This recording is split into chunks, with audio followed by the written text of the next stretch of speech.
Bonjour, je suis Christelle Lissy de la chaîne Académie de la Nouvelle Conscience.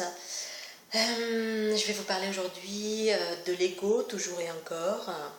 Certainement je me répète sur différents aspects, mais bon, j'ai envie de partager aujourd'hui et je vais le faire. Excusez-moi pour ma petite tête, là j'ai de la crème tout partout, j'ai pris un coup de soleil un peu fort, donc du coup ça nécessite de la crème tout partout sur mon visage qu'on voit pas très bien, mais c'est pas grave.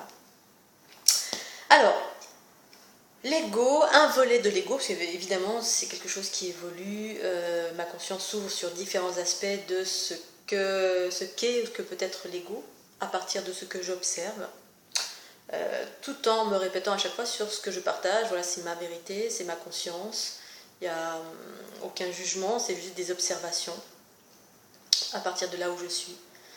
Donc l'ego en soi, c'est la part de nous-mêmes qui juge en permanence négativement ce que l'on observe en soi ou à l'extérieur de soi. L'ego, c'est également la somme de toutes nos peurs. Donc en fait, ce qui origine, ce qui prend source, la source en fait de l'ego, c'est nos peurs. C'est nos peurs, la plupart du temps inconscientes.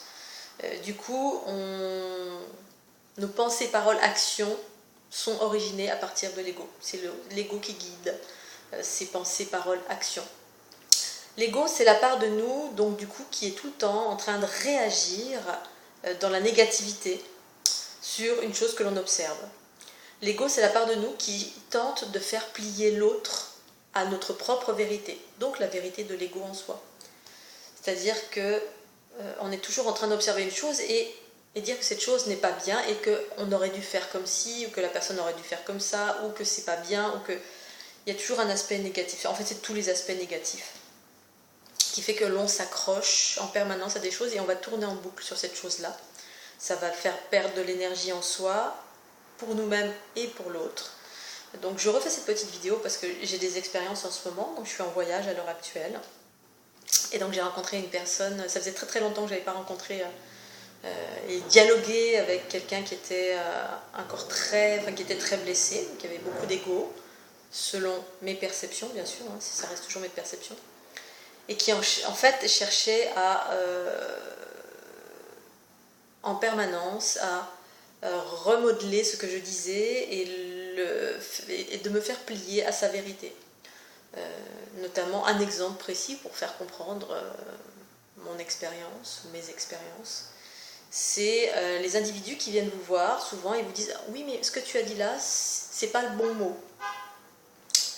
C'est pas le bon mot, tu devrais plutôt, par rapport à ce que tu représentes, ce que tu es, enfin l'idée que l'autre se fait de vous, tu devrais plutôt utiliser ce mot-là, ce serait mieux pour toi. » Donc c'est quelqu'un qui en fait, même si elle ne te connaît pas, bon, cette personne je l'ai rencontrée, ça faisait 5 minutes qu'on discutait, elle était déjà en train de me dire, voilà, les mots que tu utilises là c'est pas bien, tu devrais plutôt utiliser ce mot-là.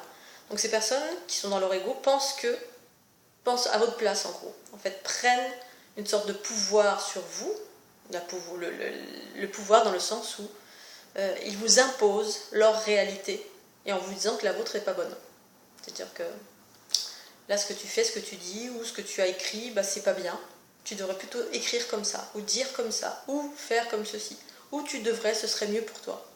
En fait, ils essaient de vous faire conformer à leur réalité. L'ego, c'est ça, il essaie de faire conformer à sa réalité, ou alors il va juger la réalité extérieure comme étant non conforme à sa réalité propre, et donc va la critiquer de mille et une façons, en disant que voilà, lui, il aurait fait comme ci, il aurait fait bon, on peut faire comme ci ou comme ça, mais sans pour autant critiquer l'autre et dire que voilà, tu aurais dû faire comme ci.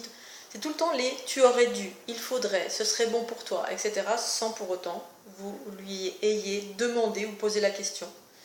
Il y a toujours, et donc ce genre de comportement crée des ingérences, c'est-à-dire voilà, la personne ne vous a pas demandé si voilà, son avis vous intéressait, si quoi que ce soit, on vient et on prend et on vous dit que c'est pas bien, qu'il faut se conformer et que c'est mieux comme ça. Donc on essaie de vous faire changer de direction et vous faire conformer à une réalité. Et en fait, c'est tous les mécanismes du patriarcat, c'est ça, c'est toutes les normes qui ont été créées, les cadres, les choses qu'on a créées pour vous et on vous a imposé, on impose les gens à se conformer à une norme, une réalité qui est dite juste et bonne. Sauf que ces cadres, ces normes, ces lois, c'est pas vous qui les avez écrites, c'est pas vous qui avez décidé. Parce que pour moi, seul l'individu, l'être, quel qu'il soit, homme, femme, n'importe, sait ce qui est juste et bon pour soi, pour elle ou il. Donc quand on utilise des mots, c'est nos mots propres, en fonction de nos expériences, nos connaissances, notre éducation, de mille et une façons. Voilà. Alors qu'en fait, lorsqu'on on dissout notre ego, ce que j'expliquais à cette personne, et donc qui l'insupportait d'ailleurs, parce que j'étais totalement dans l'écoute et l'acceptation, et j'utilisais un mot qui l'agaçait, qui était, j'étais dans l'écoute de ce qu'il me partageait, ce qu'il expliquait, et je n'interagis pas du tout en fait lorsqu'on me parle. J'écoute tout simplement parce que c'est intéressant. Et je ponctue mon écoute, ou je verbalise mon écoute en disant d'accord, je comprends, j'entends, d'accord, c'est intéressant. Bref, je reste dans la neutralité parce que c'est ainsi que je suis et ma conscience, la plupart du temps, reste dans la neutralité. Pas toujours, mais la plupart du temps, reste dans la neutralité qui permet l'écoute et l'acceptation de ce que j'entends. C'est-à-dire l'acceptation de ce que j'entends, ce que l'autre me dit. Tant qu'il n'y a pas d'ingérence sur moi, quelqu'un raconte sa réalité, son expérience, en utilisant les mots qu'il souhaite. Ce sont ses mots, selon ses expériences, son éducation, etc. Il y a tout un ensemble de choses, et pour autant je ne vais pas le reprendre, ni lui dire c'est pas bien, c'est ci, c'est ça. Ma façon d'être, c'est plutôt chacun partage à son tour, dans l'équilibre. C'est comme le bâton de parole dans les cercles amérindiens. Il y a un temps de parole pour chacun, avec un espace pour chacun, autant que faire se peut dans le même temps, comme ça il y a l'équilibre. Et chacun peut dire ce qu'il veut, exprimer ce qu'il veut, sans être interrompu. Et les autres écoutent, tout simplement, quelle que soit l'expression de l'autre. Pour moi, la neutralité, c'est ça, lorsque l'ego se dissout. Ok, on entend. Et ensuite, je peux interagir avec ce que l'autre me dit, mais je ne vais pas interagir sur ce que l'autre dit. Je vais interagir en disant, en expliquant, en partageant mon expérience propre sur le même thème. Si par exemple la personne me partage sur la souffrance, sa souffrance, parce qu'en fait on ne partage et exprime que ce qui nous appartient, sauf que l'ego souvent exprime plein de choses qui ne lui appartiennent pas, qu'il va prendre à l'extérieur. On dit, voilà, la connaissance extérieure, on dit, le commérage, etc. Il paraît, il va peut-être se passer ça, ou en fait en gros on ne sait rien du tout, on fait juste du vent. Ou alors on rentre en bagarre avec quelque chose qu'on ignore, hein, comme en ce moment avec les gilets jaunes. Ça parle dans tous les sens, et ça met de l'ingérence, les gens rentrent en colère. Oui, mais c'est pas bien, ils devraient faire comme ci, moi je ferais pas comme ça. Bref, ça je l'ai vu de mille et une fois, de mille et une façons. Et immanquablement, l'ego s'empare des événements et ça fait tourner en boucle et on perd de l'énergie et on va nourrir quelque chose de négatif à son insu. Tout simplement en blablatant et en commérant sur quelque chose qu'on n'a même pas été témoin nous-mêmes. On a vu ça aux infos, on a entendu dire, ou on n'est pas d'accord, on est d'accord. Bref, ça fait des émulsions et de la perte d'énergie. En tout cas, ça nourrit des aspects négatifs, ça c'est une évidence. Des confrontations, des oppositions, et tout ça, ça enferme la conscience neutre, libre et autonome, à laquelle certains aspirent, peut-être, qui évoque l'harmonie, la fluidité.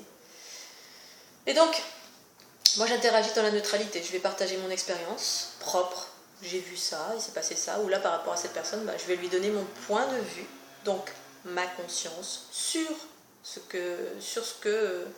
qu'est la souffrance. Voilà, je ne vais pas dire à la personne, je suis pas d'accord avec ce que tu penses, là, franchement, tu aurais dû utiliser ce mot, et puis peut-être que c'est pas juste ce que tu penses, tu as vécu ça, mais peut-être tu aurais dû faire comme ça. Ou... Là, on rentre en ingérence tout le temps quand on fait ça. Tu aurais dû, tu devrais, c'est pas juste, c'est... Voilà, l'ego fait sans arrêt cela. Donc j'ai eu un beau spécimen durant mon voyage. Juste un, c'est suffisant. Autrement, j'ai eu plein de belles rencontres de personnes éveillées. Et voilà, et une qui était dans beaucoup de blessures, avec aucune possibilité de pouvoir comprendre, ni même de m'entendre sur ce que je pensais et sur ce que je souhaitais partager. Donc ça a été un peu compliqué. Et ce qui est intéressant dans tout ça, c'est que je me suis affirmée à un moment donné pour dire, voilà, on va s'arrêter puisqu'il n'y a aucun moyen de communiquer. Je lui expliquais pour quelle raison. C'était comme un enfant qui essaie de tirer la couverture, où j'étais sous les feux de l'Inquisition, alors que j'étais supposée être accueillie dans la bienveillance, hébergée dans la bienveillance. Et donc c'était intéressant de voir tous ces mécanismes qui s'accrochaient comme ça, comme un chien qui n'a pas d'os à ronger et qui cherche un os à ronger, avec essentiellement du jugement comme fondement. C'était que du jugement, et la personne n'en avait absolument pas conscience, c'était son mode de fonctionnement. Parce qu'on ne connaît pas autre chose, bah forcément on fonctionne avec ça. Donc voilà, c'est intéressant. Je voulais partager cette petite, expérience récente, à partir de là où je suis, sous les tropiques. Et je referai d'autres petites vidéos. C'est toujours inspirant ce que l'on vit à chaque instant, en tout cas ce que moi je vis à chaque instant, que ce soit dans la bienveillance, la fluidité ou l'adversité. Ce qui me permet de faire des échanges, des partages sur ce que je vis et éclairer encore un peu plus. En tout cas, moi, ça m'éclaire et ça me donne envie de partager ce sur quoi j'ai été éclairée. Voilà, je vous remercie de votre écoute et je vous dis à très bientôt sur la chaîne Académie de la Nouvelle Conscience. Bye bye!